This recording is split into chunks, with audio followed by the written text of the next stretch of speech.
The soft hum of conversation and the clinking of crystal glasses filled the air inside La Bella Vita, the most elegant Italian restaurant tucked away in the heart of Charleston. The afternoon sun poured through the tall arched windows, casting golden halos around the heads of about 50 guests who had gathered to celebrate Amelia Carter's graduation. I sat near the center table, watching my daughter's face glow with excitement, her deep blue dress, the one we had picked together just a week ago, fluttering slightly as she laughed. My heart, at 52, felt as full and proud as it had ever been. For a brief, beautiful moment, everything seemed perfect. Then Grant Carter, my husband of 26 years, rose from his chair. I turned to him, expecting a toast, some sentimental words to mark this milestone. Around the room, conversations hushed, forks paused mid-air, glasses lowered to the white tablecloths. Everyone looked toward Grant, their faces lit with anticipation.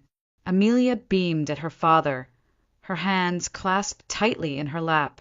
Grant raised his champagne flute, clearing his throat. But the words that came out were not of pride nor of joy. "I've decided to start a new life without Evelyn," he said, clearly, his voice cutting through the celebration like a shard of broken glass.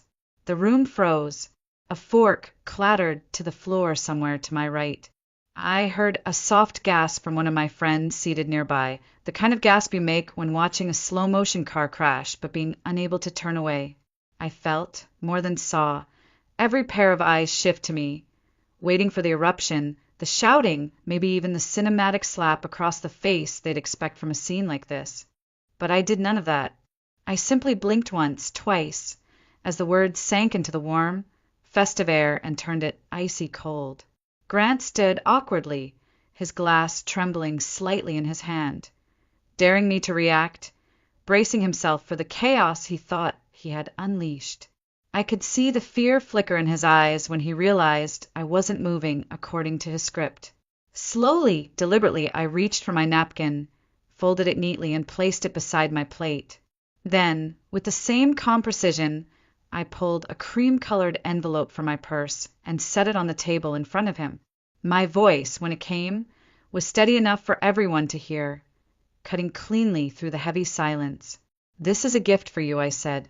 Grant's brow furrowed in confusion, his hand hesitating mid-air above the envelope. I leaned down and kissed Amelia on the forehead, whispering in her ear, "I'm proud of you, sweetheart. Today is your day. Don't let anyone steal it." Her wide brown eyes, so like my own, shimmered with unshed tears as she stared at me, confused, heartbroken. I squeezed her hand briefly, then straightened up, smoothing the skirt of my pale blue dress. Turning to the room, I smiled. A gracious, unbreakable smile. The kind you were not because you're unaffected, but because you refused to let them see you bleed. The faces that had once crowded our Christmas dinners, who had laughed at my kitchen table, now looked away, studying their plates or the centerpiece, ashamed. Because they knew. They all knew about Vanessa Brooks, the girl 20 years younger who used to call me Sis when she visited during holidays. I took a slow breath, allowing myself to feel the coolness of it inside my chest. Then I said with a voice that was both steel and silk, "Please enjoy the rest of the afternoon. It's a beautiful day for a celebration." Without waiting for a response, I turned and walked away, my heels clicking sharply against the marble floor, the sound echoing in the stunned silence behind me like the tolling of a final bell. I didn't glance back. I didn't need to. I knew they were watching. Every step, every movement, realizing too late that the woman they had pitted was not the one who would crumble. When the heavy door swung shut behind me, and the June heat of Charleston wrapped around my skin like a slap, I finally allowed myself to exhale, not a sob, not a sigh of pain, but a breath of freedom. Behind me, I heard the crash of the door flying open, Grant's voice, no longer confident but frantic, tearing into the quiet street. "Evelyn, Evelyn, what are you doing? Are you crazy?" I kept walking, the envelope still warm from my hand, now burning in his. He had no idea that while he had been preparing to humiliate me, I had already written the ending to his story. And it started today. It hadn't always been this way. There was a time long ago, it seemed now, when Grant and I had been partners in the truest sense.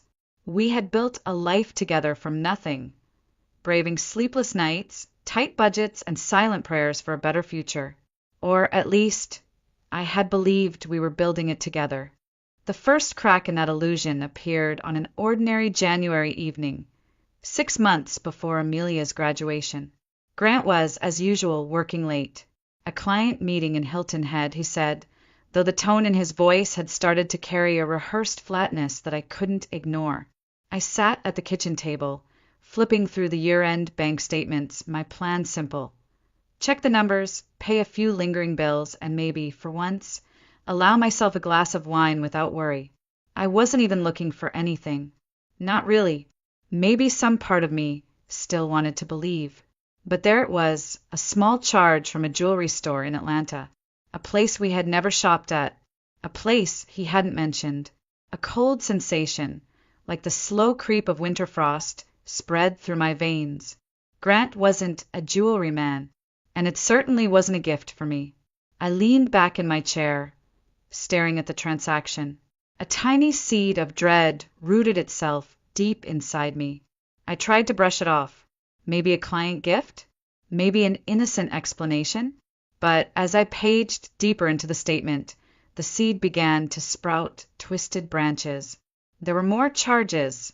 Fancy restaurants, hotel stays in cities Grant had never spoken about, random airline tickets, purchased for two, always two. My hands trembled slightly as I closed the folder. My first instinct was to call him, demand answers, force the truth into the light. But some wiser, colder part of me, the part that had grown through years of disappointments carefully smoothed over by for the sake of family, whispered otherwise. No, not yet. That night, when Grant returned home smelling faintly of hotel soap and a brand of cologne he never used to wear, I greeted him with a warm smile and a glass of Cabernet.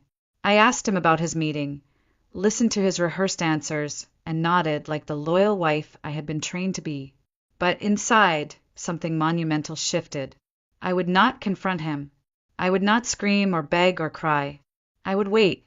A week later, my patience was rewarded. Grant, careless as ever, left his iPad unlocked on the sofa. I found it blinking awake as I straightened the living room, an open message thread illuminating the screen like a beacon. Vanessa Brooks. Her name, so bright, so grotesquely familiar, stared back at me, along with a series of messages dripping with promises of a new life. A beach house, endless nights, freedom, passion, lies. My heart didn't break, not the way you would expect. It hardened. I closed the iPad gently, placed it back on the coffee table as if it had never been disturbed, and made 2 phone calls.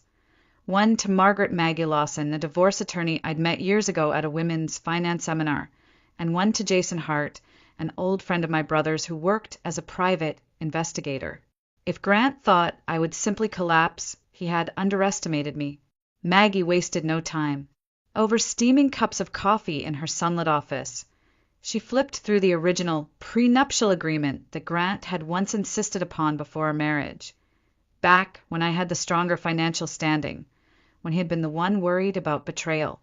Clause 17, she pointed out almost smiling, in the event of proven infidelity, the innocent party shall retain majority ownership of all marital assets, including real estate, investments, and retirement accounts. A weapon, signed in Grant's own confident hand 2.5 decades ago, now gleamed sharp and ready in mine. Meanwhile, Jason's reports began to pour in like clockwork. Photos of Grant and Vanessa holding hands at resorts, sharing private dinners under fake names, disappearing into hotel elevators late at night. I documented everything. I made backups. I created detailed spreadsheets of financial discrepancies, secret accounts, and hidden transactions.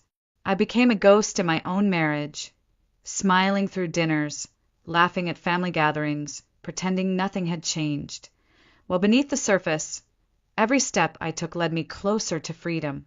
The decision to wait until Amelia's graduation wasn't easy. Part of me burned with the need for confrontation, but Maggie advised patience. "Let him hang himself in public," she said with quiet steel in her voice. "Let them all see exactly who he really is." And so I waited. Every morning, I slipped the cream-colored envelope into my purse before leaving the house. A silent reminder. A loaded weapon, tucked carefully out of sight. I rehearsed the moment 100 times in my mind, what I would say, how I would move, the calm that would coat my words like ice over fire. I would not scream. I would not cry. I would destroy him with nothing more than the truth. And when the day finally came, when Grant stood up at Amelia's graduation party and delivered his carefully timed betrayal, I didn't flinch. Because while he had spent months crafting his exit, I had spent months crafting his downfall. The heat outside hit me like a wall as I stepped onto the cobblestone sidewalk, the golden late afternoon sun of Charleston pressing against my skin. I welcomed it. The burn of the air was nothing compared to the fire that had been simmering inside me for months, waiting for this very moment. Behind me, the door to La Bella Vita slammed open so violently it echoed down the narrow street. "Evelyn! Evelyn, stop!" Grant's voice, once smooth and commanding, now cracked with panic and disbelief. I didn't stop. My heels clicked against the stone, steady and deliberate. With each step, I felt the chains I had carried for decades fall away, clattering onto the ground behind me, useless, broken. I heard him stumble down the restaurant steps, his hurried footsteps pounding closer. His breath was ragged, desperate. "You're not thinking straight. You can't just walk away like this," he shouted. I reached the edge of the sidewalk where the summer blooms from a nearby flower shop perfumed the heavy air. Slowly I turned around. Grant skidded to a halt a few feet from me, clutching the cream-colored envelope like it was some kind of lifeline he didn't yet understand he was already losing. His cheeks were flushed, his forehead beaded with sweat, his tailored suit suddenly looking far too tight around the shoulders. "What the hell is this?" he barked, waving the envelope as if shaking it would change its contents. I looked at him, really looked at him, for the first time in months. Not the man I had married, or the father of my child, or the charming businessman he pretended to be. Just a man, small, desperate, and now finally exposed. "Just giving you what you've worked so hard for," I said lightly, my voice carrying easily on the humid breeze. Grant ripped the envelope open, his fingers clumsy, yanking out the thick stack of papers inside. His eyes scanned the first page, then the second. His face went through a kaleidoscope of emotions: confusion, disbelief, anger, fear. His hands trembled so violently that some of the pages slipped from his grasp, fluttering onto the sidewalk. Evidence of infidelity, financial misconduct, petition for divorce, he choked out, his voice dropping into a stunned whisper. "How did you? How long?" I crossed my arms calmly. Sometimes all it takes is one person being careless and the other being patient. He looked up at me then, a wild, furious glint in his eyes. "You can't use this against me. The prenup expired. You have nothing." I smiled, a slow, knowing smile that tasted of long-awaited justice. "You should have read it more carefully before you signed it, Grant. Clause 17. It remains valid throughout the marriage. You insisted on it back then, remember? Afraid someone would take advantage of you." I took a step closer, low enough so that only he could hear the next words, even if everyone inside the restaurant was surely still straining to listen. "And now, ironically, it protects me." Grant staggered back a half step as if I had struck him. His grip tightened around the documents until the edges crumpled under his fingers. But what about the house? The retirement accounts? The investments?" He rasped, his face draining of color. I tilted my head slightly, pretending to think, even though I knew every detail by heart. "The house in Charleston? Mine. 70% of our joint assets? Mine. The personal account you thought you hid under a fake business name? Frozen. He shook his head violently, backing further away, as if physical distance could undo the trap that had already snapped shut around him. No, no, you can't do this to me. Vanessa and I, we had plans. A new life. A new house. His voice broke in a pitiful, ugly sob. I straightened my shoulders, feeling the late afternoon sun blaze against my skin like armor. Your new life, I said softly, will begin in a rented apartment funded by the scraps the court will allow you. Vanessa might want to start looking elsewhere. The words landed like stones thrown into a shallow pond, leaving ripples of devastation across his crumbling facade. Grant looked utterly shattered, clutching the papers like they were the last remnants of a dream gone sour. His shoulders sagged, his mouth opening and closing without sound. For a fleeting second, a mere flicker, I almost pitied him. Almost.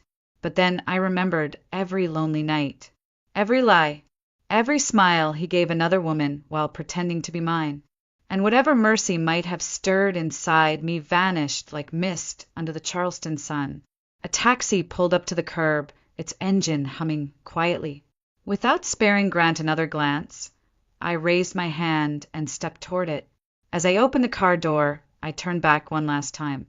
I once loved you with everything I had, I said, my voice low and final. But you threw it away for a fantasy. From now on, Grant, you're on your own. I slid into the back seat, pulling the door shut with a quiet, definitive click. As the taxi pulled away, I looked through the rear window and saw him standing there, alone on the sidewalk, crumpled papers scattered at his feet, his face hollowed by the weight of his own choices. I didn't feel anger. I didn't feel grief. I felt free.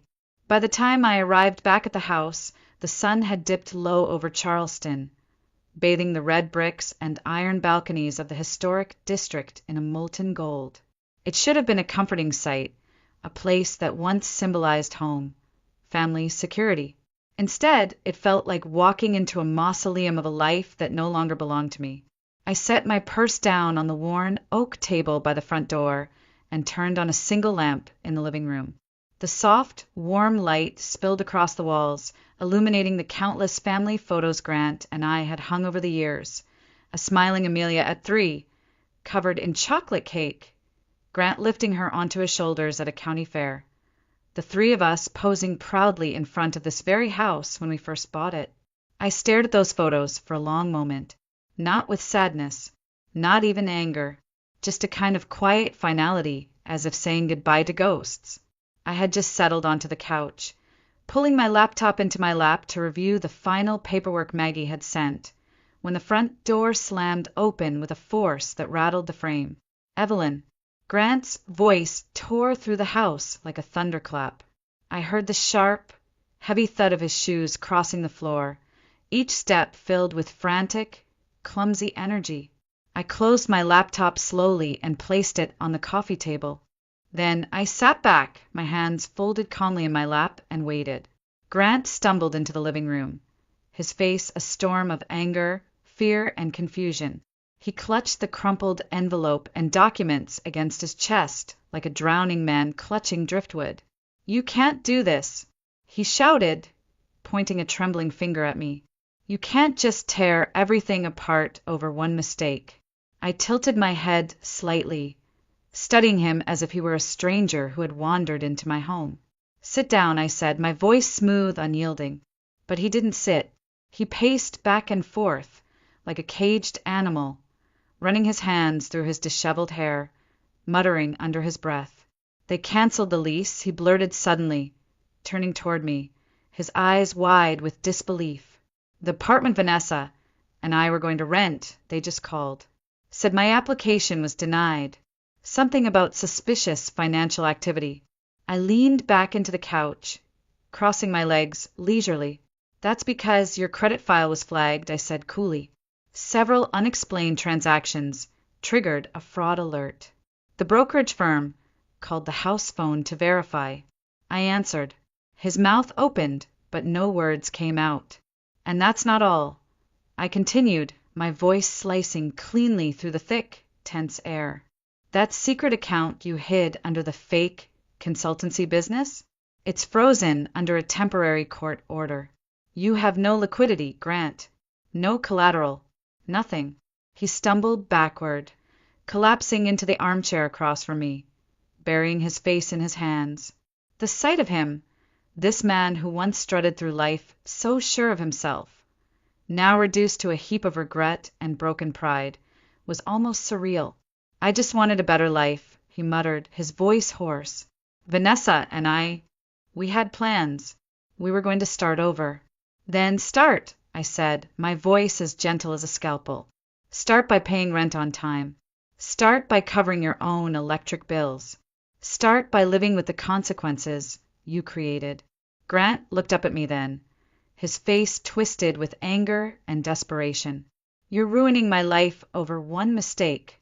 I laughed, a sharp, hollow sound that didn't reach my eyes. Forgetting a birthday is a mistake, Grant. Leaving a coat at a restaurant is a mistake. Cheating on your wife, hiding money, planning a life with another woman while pretending to be a family man? That's not a mistake. That's a series of choices. Each word struck him like a blow, and I could see it, the dawning horror, the realization that there would be no redemption arc for him, no last-minute save. I need money, he rasped finally, as if stating it could somehow reset the world. I crossed my arms, my expression unchanging. You had money. You had a family. You had everything. And you threw it away for a fantasy. Now you can learn what it's like to stand on your own. He flinched, as if I had physically slapped him. Then, barely above a whisper, he asked, Does Amelia know? Not yet, I replied. But she will. And when she does, you'll be the one explaining why her graduation day became the day her world changed. Grant sagged deeper into the chair, his body folding into itself, a man crushed under the rubble of his own making. I stood, smoothing the wrinkles from my dress, and picked up my keys from the table. You have 2 days to pack your things, I said, my voice clear and final. After that, the locks will be changed. You'll need to find another place to start your new life. Without another glance, I walked toward the door, the soft click of my heels punctuating the silence. As I closed the door behind me, I left him there, alone, surrounded by the wreckage he had built, with nothing left but the sound of his own shallow breathing. Outside, the summer night was warm and heavy, the cicadas humming their endless song, and for the first time in years, every step I took felt lighter than the last. Claire's house sat under a canopy of ancient oak trees just outside downtown Charleston, the pale blue shingles glowing softly under the porch light. When I pulled into her driveway that night, the weight of the day seemed to finally ease off my shoulders. Claire had been the only one in Grant's family who never bought into the facade, the only one who had quietly watched and, when needed, stood firmly on my side. She met me at the door before I could even knock, her face tight with worry, her arms opening in silent invitation. Are you okay? She asked as she hugged me tightly. Better than you think, I replied with a smile that felt strange and new on my face, a smile that wasn't stretched thin by pretending anymore. Inside, the house smelled of mint tea and old hardwood floors. We sat in the living room, nursing steaming mugs of tea between our hands, the silence between us warm and comforting. I texted Amelia, who was still out celebrating with her friends, letting her know that everything was fine and that we would talk later. She didn't need this moment tarnished any more than it already had been. I had just started to relax when the doorbell rang, loud and insistent, shattering the fragile calm. Claire, and I exchanged a glance. She set down her cup and moved to the door cautiously. I stayed seated, my fingers tightening around the warm, ceramic mug. Heavy footsteps stormed across the hardwood floor even before Claire could fully open the door. Grant, and trailing behind him, looking small and out of place in her sleek, expensive dress, was Vanessa Brooks. Grant looked wrecked. His tie was gone, his shirt rumpled and half untucked, his face hollowed with desperation. Vanessa, in contrast, tried to hold onto some shred of dignity, but her darting eyes and trembling hands betrayed her. I remained seated, watching them with a calm detachment, as if observing a scene from a play I had seen too many times to be affected by it now. "Don't bother stepping inside," Claire said firmly, crossing her arms and blocking the entrance to the living room. Grant ignored her. His eyes locked onto me, wild and pleading.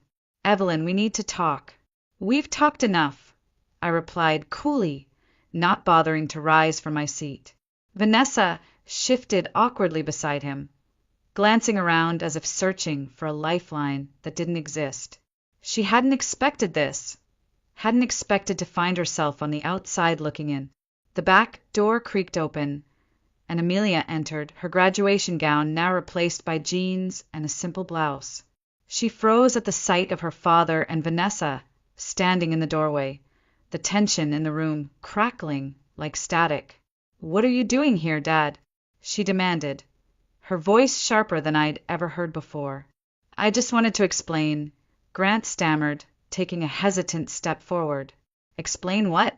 Amelia snapped, her eyes blazing. "Explain how you turned my graduation day into a public humiliation? Or how you betrayed Mom after everything she gave up for you?" Grant's mouth opened, but no sound came out. His hand twitched helplessly at his side. Vanessa touched his arm, a nervous, desperate gesture, but he shook her off, stepping closer to Amelia. "I'm still your father," he said hoarsely. "That doesn't change." Amelia laughed, a short, humorless sound that sliced through the heavy air. "Don't use father to excuse your choices." The room grew heavier, as if the walls themselves were pressing in. And then Vanessa, her voice shaking, added the final blow. "The money you promised for our new apartment," she said, turning on Grant. "You said it was already transferred. But I called the bank today. The account's frozen." Grant turned pale, his mouth working uselessly. "You lied to me," Vanessa said, her voice breaking. "You promised me a new life, but you couldn't even deliver that." Grant tried to reach for her, but Vanessa stepped back, her heels clicking sharply against the floor. "What else were you lying about?" she asked, her voice rising with each word. "How much of everything you told me was just smoke and mirrors?" Grant said nothing. In that silence, Vanessa's face crumpled as the realization settled in. She had bet everything on a man who had nothing left to give. "I was such a fool," she whispered, tears spilling down her cheeks.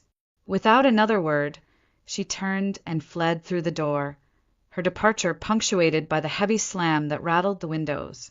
Amelia watched her go, then turned back to Grant, her expression filled with something far worse than anger, disappointment. "I don't know if I'll ever be able to forgive you," she said quietly. "But right now, I just want you to leave." Grant's shoulders slumped as if the words physically crushed him.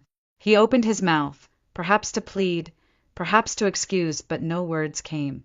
Instead, he simply nodded, a slow, broken movement, and shuffled out the door, the same door Vanessa had slammed moments before.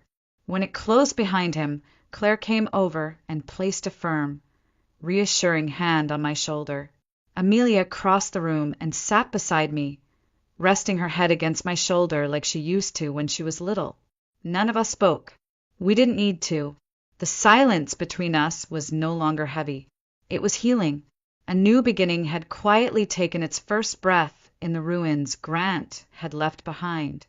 3 weeks later, the skies over Charleston hung heavy with gray clouds, casting a somber shadow over the small historic courthouse where the preliminary hearing was about to begin.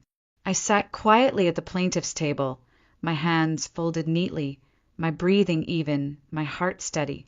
Beside me, Margaret Maggie Lawson, my attorney, adjusted her silver glasses and offered me a small, confident nod.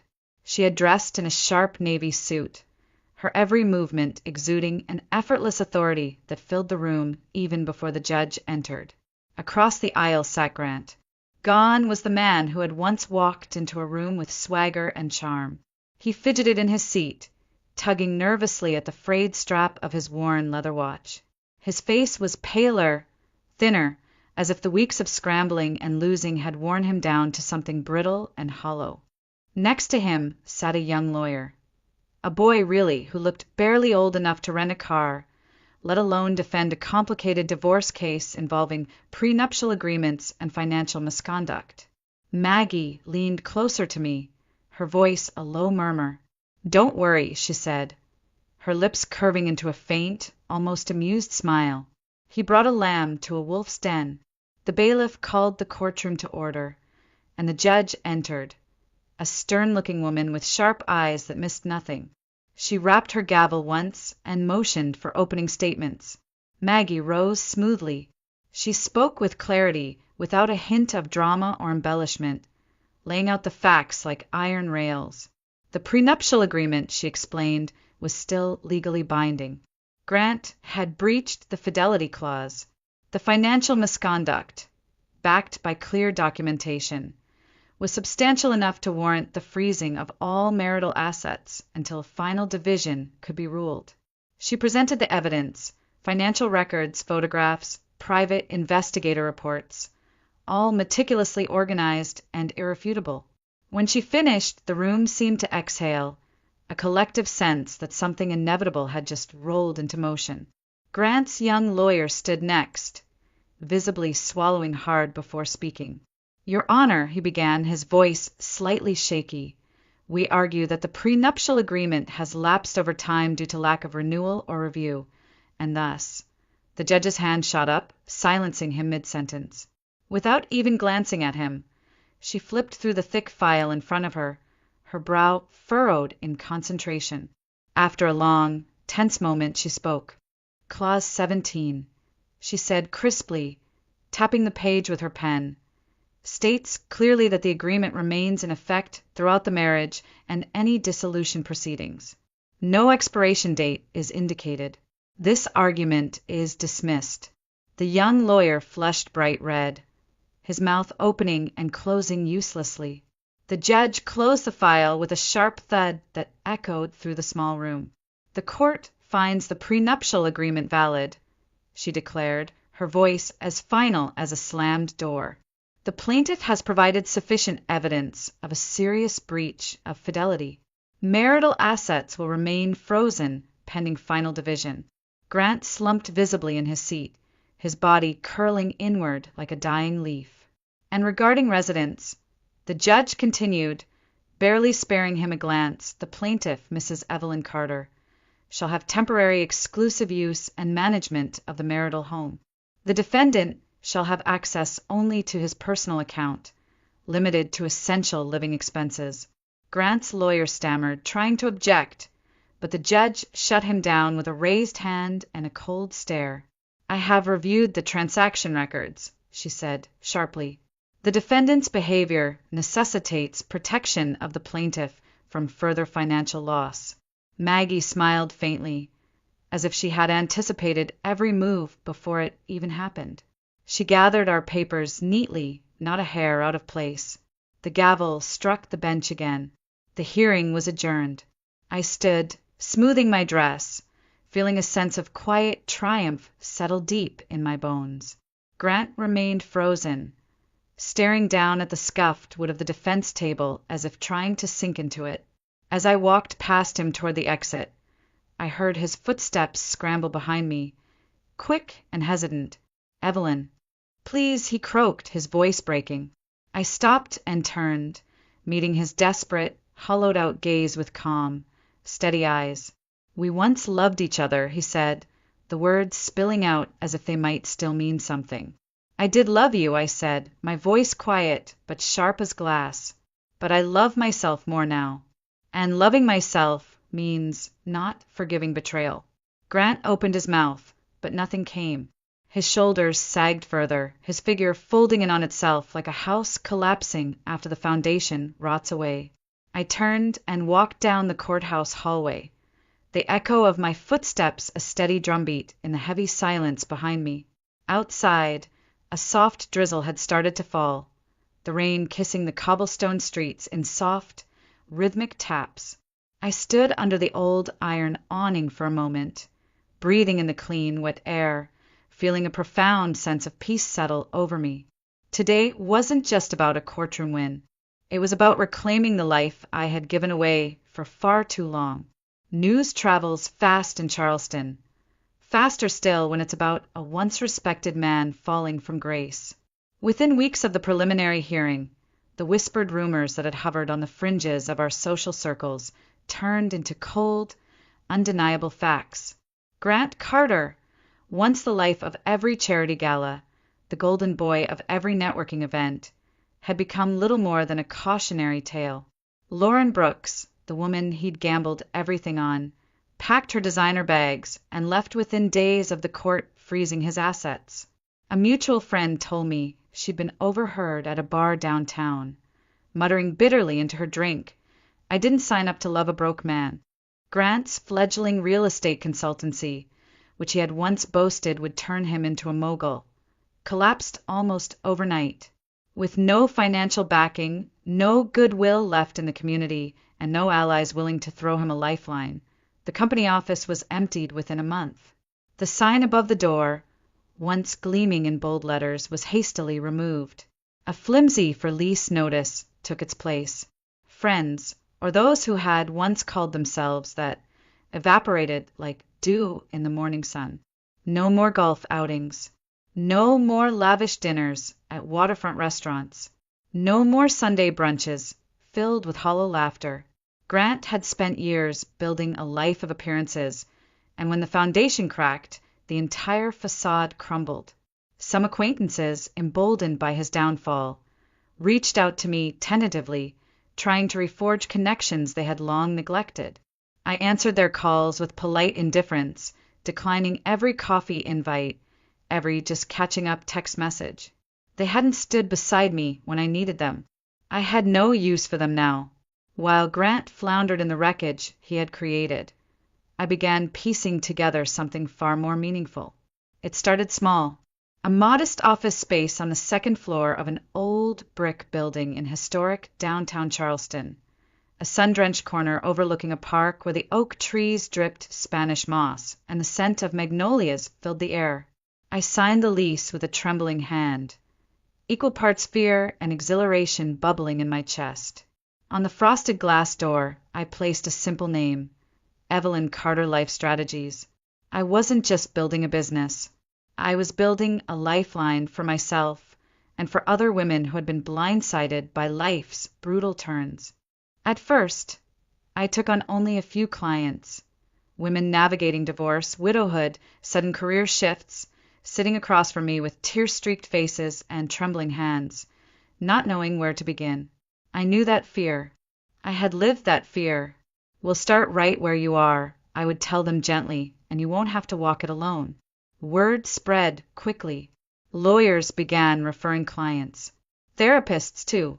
Even women who had heard my story in hushed circles came through my door, not for gossip, but for guidance. Within 6 months, the waiting list grew longer than I had imagined possible. I hired a part-time assistant, a bright young woman named Lena who had been through her own messy divorce at 25, and then eventually a second counselor to help meet demand. I wasn't just earning a living. I was rebuilding a life that was mine, entirely mine. One afternoon, while sorting through case files, I stumbled across an old photo tucked inside a forgotten folder. It was of me, Grant, and Amelia standing proudly in front of our house, the sun setting behind us, painting everything in hues of gold and hope. For a long moment, I simply stared at it, not with anger, not with regret, just peace. I wasn't that woman anymore, the woman who clung so desperately to a marriage already rotten at its core. I wasn't waiting for someone to come home. I wasn't sacrificing my dreams at the altar of appearances. I had stepped out from the shadows into the light, writing a new story, one that didn't require anyone else's permission to exist. Late that fall, just as the first cool winds began to chase away the heavy southern heat, Amelia came home for a weekend visit from her new job in Charleston. We sat on the porch of my little office, sipping tea as the leaves fell around us in brilliant bursts of gold and red. "I'm so proud of you, Mom," she said, her voice soft but brimming with emotion. I smiled, feeling something settle deep inside me. Not the fragile happiness of pretending everything was fine, but the solid, steady kind that came from surviving and thriving. In the distance, the bells from St. Michael's chimed, echoing through the cobblestone streets. I looked out over the park, the light catching in Amelia's hair, the warm cup cradled between my hands. For the first time in as long as I could remember, I wasn't waiting for the other shoe to drop. I was exactly where I was meant to be. The crispness of early fall lingered in the air the morning of the final hearing. I stood outside the same courthouse where months earlier everything had begun, feeling the cool breeze stir the edges of my light gray dress. Above me, the Charleston sky stretched wide and cloudless, as if the universe itself had decided today would be a day of clarity. Inside, the atmosphere was taut with tension. I walked into the courtroom with Maggie by my side, her presence calm and formidable. Across the aisle, Grant sat with a new lawyer, an older, more seasoned man this time, but it didn't matter. No legal maneuvering could undo what Grant had already destroyed with his own hands. Grant looked even thinner now, his once perfectly tailored suit hanging off his frame like a borrowed shell. He didn't meet my eyes, his shoulders hunched inward, his hands clenching and unclenching against his thighs. The judge, the same sharp-eyed woman from before, entered, her gaze sweeping over the room with clinical precision. The case of Mrs. Evelyn Carter versus Mr. Grant Carter, she announced crisply, and the final battle began. Maggie rose, laying out the evidence with surgical precision. The clear breach of the prenuptial agreement, the misuse of joint funds for personal luxuries and hidden expenses, the documentation of infidelity, financial deceit, and willful betrayal. There were no theatrics, no need for raised voices or dramatics. The facts, cold and devastating, spoke louder than any performance could. Grant's lawyer tried, half-heartedly, to appeal for leniency, tossing out tired phrases about emotional contributions and years of shared life. But even he seemed to know the futility of it. When it was my turn to speak, I stood without hesitation. For more than 2 decades, I began, my voice steady, I gave everything I had to our marriage. My time, my trust, my sacrifices were countless and silent. I built a life with him, around him, for him. And when he found something new, something shinier, he didn't just walk away. He tried to erase me, as if I were nothing more than a chapter to be torn out. I paused, letting the words settle in the silent room. But I am not a chapter, I continued, my voice rising only slightly, fueled by a quiet, unshakable conviction. I am the author of my own story, and today I reclaim the pen.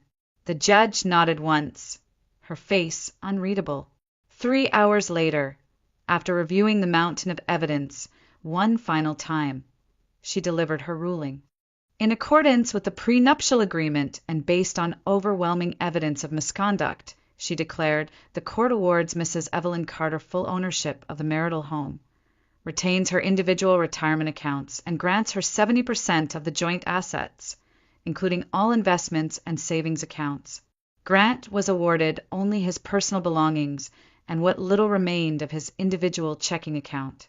He sat utterly still, as if the ruling had physically pinned him to the chair. I exhaled slowly, not in triumph, not exactly. It wasn't victory I savored. It was the closing of a door that had needed to be shut long ago. As I gathered my papers and rose from my seat, Maggie leaned over and whispered, "Congratulations, Evelyn. You didn't just win. You reclaimed your future." I smiled, small but real. "I know," I whispered back. As I stepped out into the sunlight, the city stretched before me, alive and vibrant and full of promise. I paused for a moment at the top of the courthouse steps, letting the warmth of the day soak into my skin. Grant trailed behind me, his steps slow, his face a portrait of devastation. He stopped a few feet away, his mouth moving as if he wanted to say something, apologize, beg, but no sound came. Only a look, a deep, hollow look of regret, passed between us. I held his gaze for a moment longer than I intended, and then I turned away. Some doors, once closed, should never be opened again. As I walked down the courthouse steps, I felt lighter than I had in years. Not because I had taken something from him, but because I had finally taken everything back that he had stolen from me. My dignity, my peace, my life. The autumn breeze carried the scent of salt from the harbor and the faint rustle of leaves overhead. A new chapter was waiting, and this time it would be written on my terms. Autumn deepened in Charleston, painting the city in strokes of gold, crimson, and burnt orange. The air turned crisp, carrying the scent of wood smoke and the salt tang from the harbor. Life, like the seasons, moved on quietly, steadily, and so did I. After the final hearing, the news of my divorce and of Grant's downfall spread through our old social circles like a slow-moving wildfire. Whispers filled every charity luncheon, every book club meeting, every casual brunch where old acquaintances gathered to sip mimosas and trade gossip like currency. But I didn't attend those gatherings anymore. I had no interest in their pity, their curiosity, or their sudden, hollow offers of support.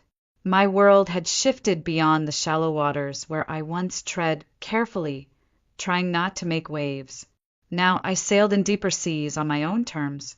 The small office I'd rented for Evelyn Carter Life Strategies quickly outgrew itself. Clients came pouring in, women who had been blindsided by betrayals, women who had lost their footing after decades of marriage, women who had been told, subtly and not so subtly, that starting over was a young woman's game. They sat across from me, sometimes clutching crumpled tissues, sometimes laughing through tears, always asking the same trembling question. Where do I even begin? And every time I answered the same way, right here, right now. You begin with yourself. Within 8 months, I moved into a larger space, a sunlit corner office with tall windows overlooking Marion Square.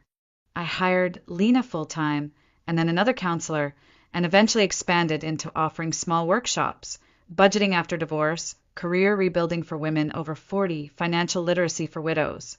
Word spread beyond Charleston. A few local papers picked up the story, a woman helping other women rebuild after personal loss, and soon my client list included people from neighboring states. I wasn't just surviving, I was thriving. And for the first time in my life, I wasn't thriving because someone else allowed me to. I was thriving because I had carved that path with my own 2 hands. One late afternoon, as I closed up the office, my phone buzzed. Amelia. She had been promoted again, now leading the communications team at her company in Charleston, blazing her own path just as fiercely as I had learned to blaze mine. "Hey, Mom," she said, her voice warm and familiar. "I was just thinking about you." I smiled, leaning against the window, watching the sunset bleed across the horizon. "What about?" There was a soft laugh on the other end of the line. "I just wanted to say you're my role model." I blinked, feeling the weight of that unexpected confession settle deep in my chest. "Not because you survived everything," Amelia continued, her voice thick with emotion, "but because you turned your pain into something powerful. You taught me that endings aren't failures. They're beginnings, better beginnings." For a moment, I couldn't speak. The lump in my throat was too big, too fierce, too beautiful. "Thank you, sweetheart," I whispered finally, my voice breaking in the best possible way. After we hung up, I stood for a long time, just staring out at the city I had come to love anew. The streets below bustled with life, people laughing, rushing, dreaming, and I realized in a way I had been reborn right alongside them. Some nights, the ghosts of the past still whispered. Memories of Grant, of broken promises and silent dinners, and the suffocating weight of trying to be enough. But they no longer had claws. They no longer hurt. They were just echoes. One weekend, I treated myself to a trip to Asheville, to a cozy little cabin tucked high in the Blue Ridge Mountains. The leaves blazed in every shade of fire, and the air was so clean it hurt to breathe in. Standing on the balcony one crisp morning, wrapped in a thick sweater, sipping hot coffee, I realized something profound. Happiness doesn't come from holding on to the life you were told you should want. It comes from choosing yourself every single day, even when it costs you everything you thought you couldn't live without. I smiled into the rising sun, feeling the solid ground beneath my feet, the open sky above me, the endless possibilities stretching out before me.